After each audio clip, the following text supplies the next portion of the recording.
ఈ నెల 31 నుంచి ప్రారంభం కానున్న పార్లమెంట్ బడ్జెట్ సమావేశాలు ఈ నేపథ్యంలో రేపు ఉదయం కేంద్ర ప్రభుత్వం అఖిలపక్ష సమావేశం నిర్వహించనుంది. రక్షణ మంత్రి రాజ్నాథ్ సింగ్ నేతృత్వంలో అఖిలపక్ష భేటీ జరగనుంది. పార్లమెంట్ సమావేశాలు సజావుగా సాగేందుకు సహకరించాలని ప్రతిపక్షాలను ప్రభుత్వం కోరనుంది.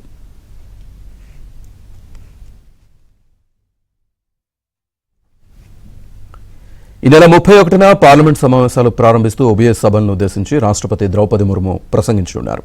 ఈసారి ఉభయ సభలను ఉద్దేశించి లోక్సభ ఛాంబర్లోనే రాష్ట్రపతి ప్రసంగించనున్నారు. 31వ తేదీన పార్లమెంట్ ముందు ఆర్థిక సర్వే ప్రవేశపెట్టనున్నారు.